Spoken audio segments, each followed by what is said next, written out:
Chapter हम करेंगे, that is introducing history. Students, introducing history यानी कि हिस्ट्री को इंट्रोड्यूस किया जा रहा है। अब हम लोग हिस्ट्री पढ़ने वाले हैं तो सबसे पहले स्टूडेंट्स हमें ये पता होना बहुत ज़रूरी है कि हम हिस्ट्री क्यों पढ़ें, Y study history.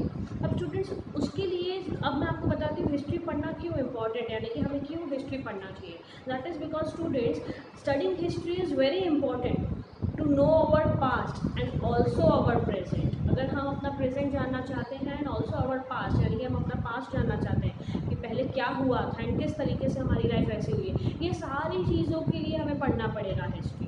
And students हम अपना प्रेजेंट तभी समझ पाएंगे जब हम अपना पास्ट समझेंगे, जब हमें पता चलेगा कि the womens and the mens who used to stay in that phase, जो लोग ने वो फेज़ में जो लोग रहा करते थे, वो लोग अपने लाइफ को किस तरीके से स्पेंड किया करते थे, देयर एक्टिविटीज़, तब हम समझेंगे कि हमारा प्रेजेंट यानी कि हम यहाँ पर किस तरीके से पहुँचे हैं। अगर हम स्टोन एज मैन की बात करें तो वो हमें जानना बहुत ज़रूरी है कि how the stone age man use to survive, वो लोग किस तरीके से सर्वाइवल किया करते थे, there was it agriculture and all such things, तो किस तरीके से उनका सर्वाइवल हुआ करता था।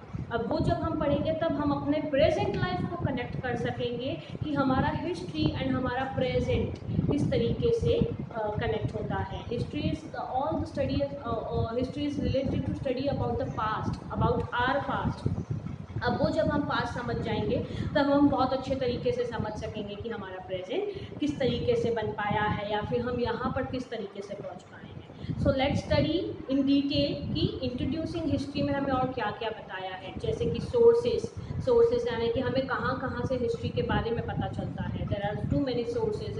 एग्जाम्पल में अगर आपको दूँ, जैसे ओरल सोर्सेज से हमें पता चलता है। Oral sources is what students, oral is जब आप बोलते हो एंड जब हमें कोई बोलता है तब हम उसे ओरल बोलते हैं, ठीक है ना। तो ओरल सोर्सेज का क्या मतलब होता है स्टूडेंट, जब हम किसी जगह पर जाते हैं, वहाँ के किसी लोगों से बात करते हैं, वहाँ के गाँव के बारे में पता चलता है, वहाँ के बारे में पता चलता है, उसको ओरल सोर्सेज बोला जाता है।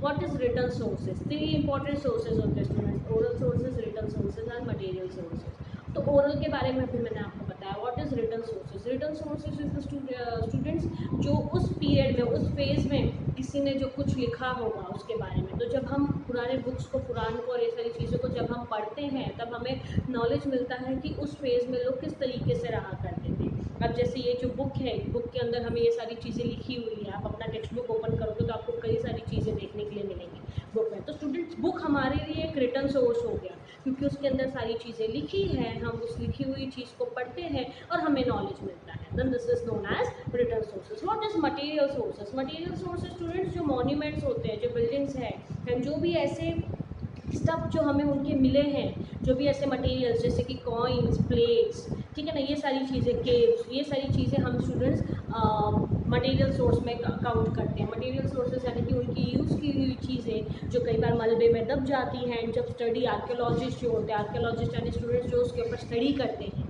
तो जब वो लोग स्टडी करते हैं उस सारी चीज़ों को निकालते हैं, वैसे बहुत सारी चीज़ें हमें मिलती हैं जिसे देखकर हम एक अंदाज़ा लगा सकते हैं कि मे बी ये पहले के लोग इसको यूज़ किया करते थे या फिर इसको किस तरीके से यूज़ किया जा सकता था, उसको बोला जाता है material sources. Now just let's study in detail about this chapter. Students, text book page number 55 पे आपको बताया है सोर्सेस ऑफ हिस्ट्री के ऊपर एक बहुत अच्छा डायग्राम दिया है, जिसके अंदर आपको बताया है archaeological sources, literary sources. Archaeological sources में क्या क्या है, जैसे मैंने आपको बताया था बच्चों कि आर्कियोलॉजिस्ट वो होता है जो स्टडी करता है remains of such coins, inscription, buildings, monuments, यानी कि जब वो लोग मॉन्यूमेंट्स को देखते हैं, बिल्डिंग्स, केव्स, इंस्क्रिप्शन, कॉइन्स वगैरह को देखकर वो लोग स्टडी करते हैं कि ये कितने साल पुराना हो सकता है। तो स्टूडेंट्स आर्कियोलॉजिस्ट जो होता है उसके ज़रिए हम लोगों को एक सोर्सेस हो जाता है कि हम लोग हिस्ट्री के बारे में पता लगा सके। दूसरा, आप लोगों को डायग्राम जो इमेज में दिख रहा होगा, लिटरेरी सोर्सेज। लिटरेरी सोर्सेज में 2 चीज़ें बताई है, religious text and secular literature. Students जो रिलीजियस टेक्स्ट यानी कि जो किसी के रिलीजन के ऊपर जो बुक लिखी जाती है, तो वो उस बुक को पढ़कर हमें कई बार बहुत सारी चीज़ों का पता चल पाता है। तो ये भी एक बहुत अच्छा सोर्स हो जाता है स्टूडेंट्स हिस्ट्री का। टेक्स्ट बुक पेज नंबर 56 पे हमें बताया है आर्कियोलॉजिकल सोर्सेज को अच्छे तरीके से डिफाइन किया है।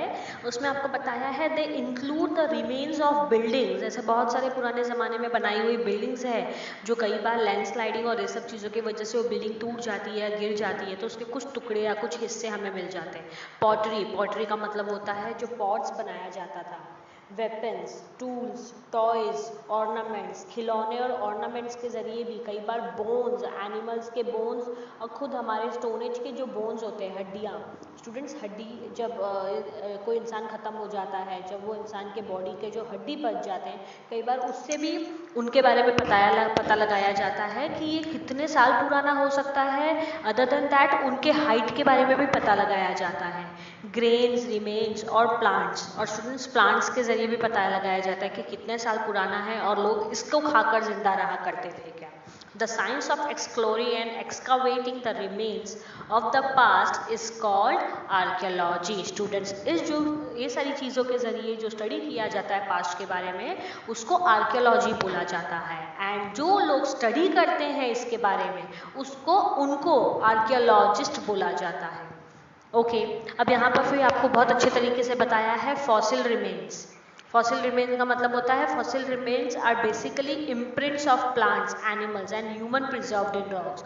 कोई ह्यूमन बीइंग जो ख़त्म हो जाते हैं उनका जो बॉडी है वो मिट्टी में मिल जाता है, एनिमल्स का और प्लांट्स का, तो स्टूडेंट्स उनको फॉसिल्स बोला जाता है। This have been buried there for millions of years, जिनको जल जाता है, जला दिया जाता है, तो उनका जो बॉडी पार्ट्स जो होते हैं वो मिट्टी में मिल जाती है, उसको फॉसिल रिमेन्स बोला जाता है। उस सारी चीज़ों के भी जरिए स्टडी किया जाता है स्टूडेंट्स। टूल्स एंड इम्प्लीमेंट्स, यहाँ पर टूल्स एंड इम्प्लीमेंट्स का आप इमेज भी देख सकते हैं। अलग अलग तरीके के टूल्स खुद पहले स्टोन एज मैन बनाया करते थे और उस टूल्स को लोग खुद शेप दिया करते थे।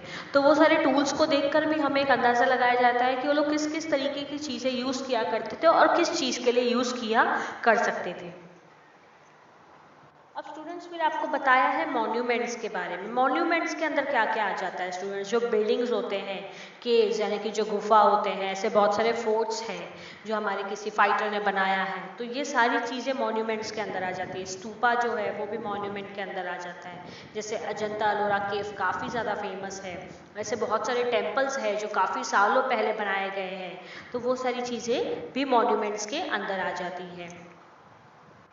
अब अगर हम लिटरेरी सोर्सेज के बारे में डीपली पढ़ें तो बच्चों जो पेपर है, न्यूज़पेपर है, पुराने ज़माने के टाइम पे ऐसा बहुत सारी चीज़ें लोग पत्ते पर भी पहले लिखा करते थे, तो इन सबको मैन्यूस्क्रिप्ट बोला जाता है। मैन्यूस्क्रिप्ट के भी ज़रिए हम पढ़ पाते हैं, चीज़ों को देख पाते हैं और पढ़कर हम चीज़ों को समझ पाते हैं। अब उसके अंदर भी दो चीज़ें होती हैं, religious and secular. Students, religious यानी कि जो किसी के धर्म के ऊपर लिखा जाए, जैसे कि मैं बेस्ट एग्जांपल अगर लूँ तो महाभारत एंड रामायण।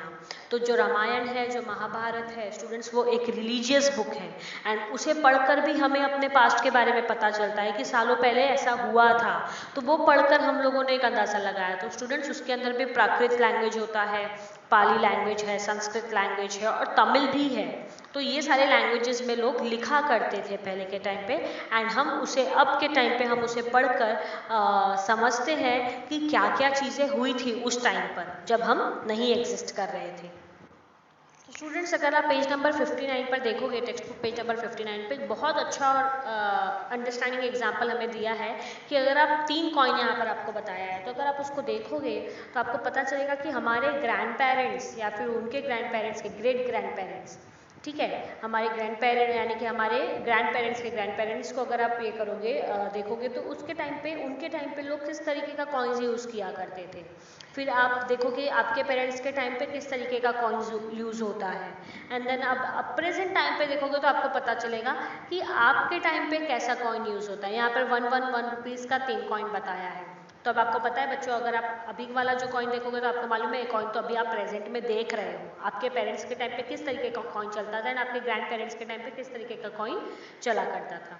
तो इससे भी आपको काफ़ी अच्छा नॉलेज मिल जाता है। तो स्टूडेंट्स, इसके लिए कॉइन्स भी हम मटेरियल सोर्सेज में काउंट करते हैं, क्योंकि ये एक ऐसा मटेरियल है, तो आप देखोगे तो आपको पता चलेगा कि पहले के टाइम के लोग किस तरीके के पैसे यूज़ किया करते थे। अब हमारे टाइम पे इसमें भी कितना ज़्यादा चेंज आ गया है।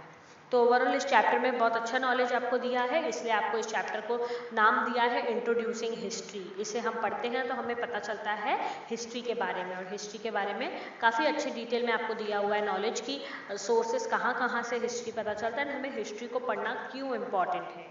Thank you students.